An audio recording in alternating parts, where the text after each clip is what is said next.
policy. We need to change that. Now, I am running for office, but let me say this. I don't really want to talk about politics today. I want to talk about something different. I don't want to talk about politics. Because politics is changing. Politics is temporal. It's transitory. It's a passing phenomenon of sorts.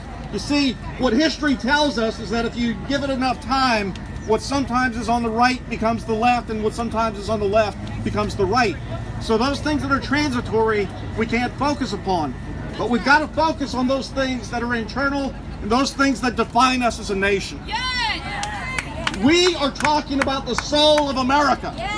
We are talking about governmental officials who are making policy in our name. And what I say to them is, not in our name. I don't want to speak about politics because I've seen elected officials who take, thank you.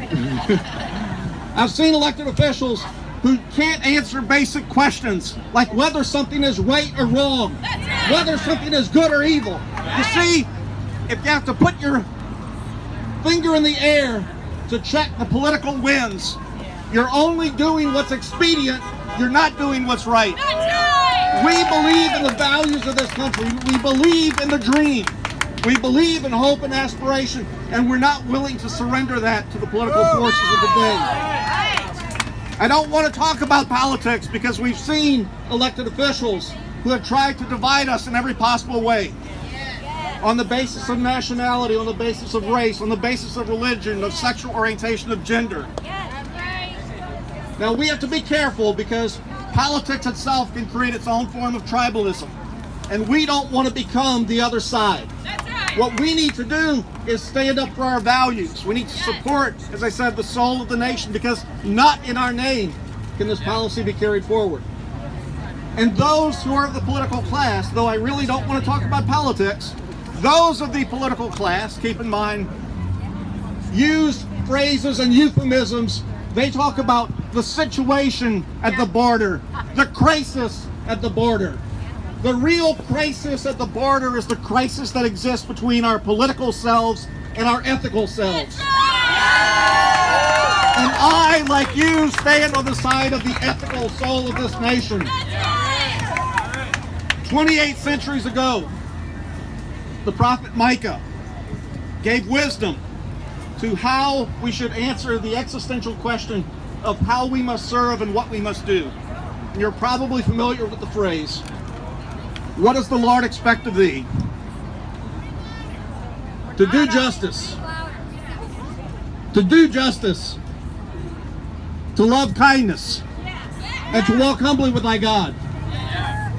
Now, for all too long, we have focused on the objects. The objects, the idea of justice, of kindness, of humility.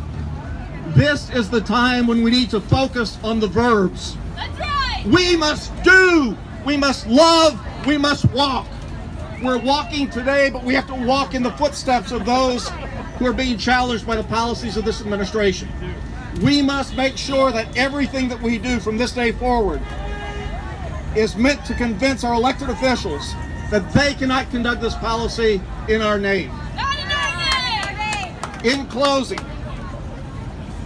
there was a hymn that was used during the Civil Rights Movement, a lesser-known hymn in which one of the lines was, "Indeed, I do believe that we're the ones we've been waiting for. We're the ones we've been waiting for. We must carry this fight forward. We must be the ones who bring this knowledge to the nation that this policy that's being carried out in our name is not American. It does not fit the values of this nation, and we will no longer stand for this." Thank you.